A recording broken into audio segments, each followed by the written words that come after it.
if you would talk about the underlying changes that are bringing about this slow convergence between the accounting systems, what's causing it? What's behind it?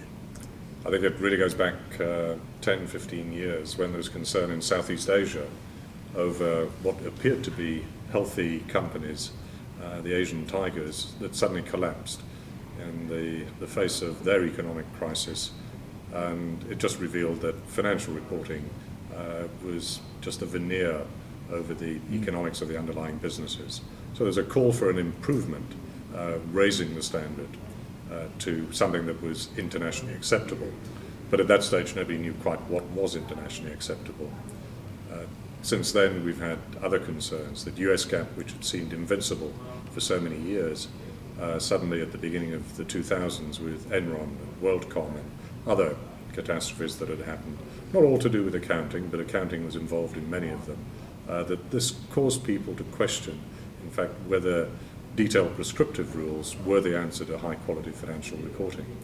So we've had a movement that's taken place over the years of many countries that have had national standards saying in order to communicate for cross-border transactions, they must have one language that they all use. How different were the different national standards? The classic case is when Daimler came to the United States, a German company that was very strong, had a lot of investor support in Europe, and its first financial report that it issued under US GAAP showed in fact that it had earned not the profits in the billions of Deutsche Mark that it was reporting in its own country, but it suffered millions, billions of losses under US GAAP. And people said, well, how can this be?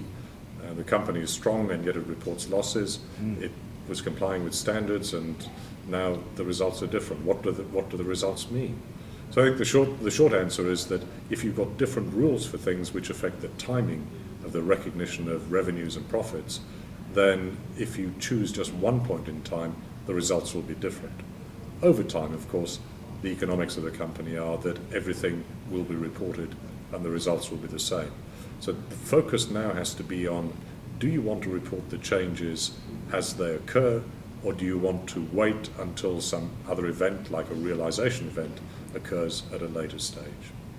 Has our current economic situation, the so-called Great Recession, has this added impetus to the movement?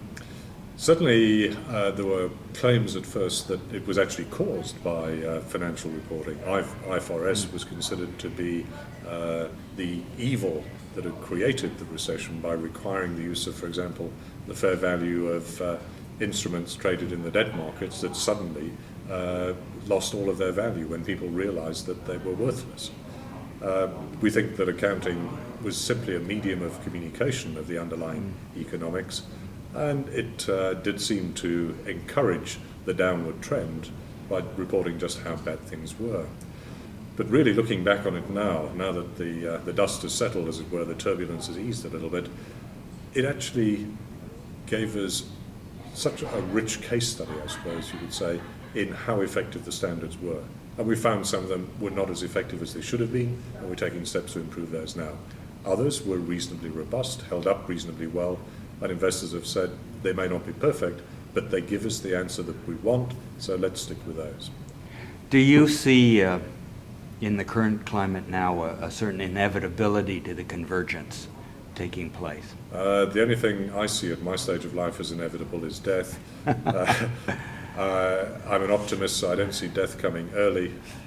Conversely, IFRS sweeping the world, IFRS being adopted in the United States, I wouldn't like to say it's inevitable. I would say rational thinking people will be saying, but why haven't we done it already? The move that has created IFRS and its support around the world hasn't been a question of the quality of the standards or the precision of the financial statements produced by them. It's been the acceptance in the global community that it's better to report according to one set of standards and communicate in this one financial reporting language than it is to have different languages. So the impetus, but perhaps not the full benefits, are still available to the US. Do you think that the U.S. will be the last signatory, the last country to sign on? Well, based on my experience, I find that people are more receptive to IFRS when I've spoken to them. So on that basis, the US won't be the last. Possibly Iraq, Afghanistan and North Korea will be at the end of the list, because they're not on my travel plans at the moment.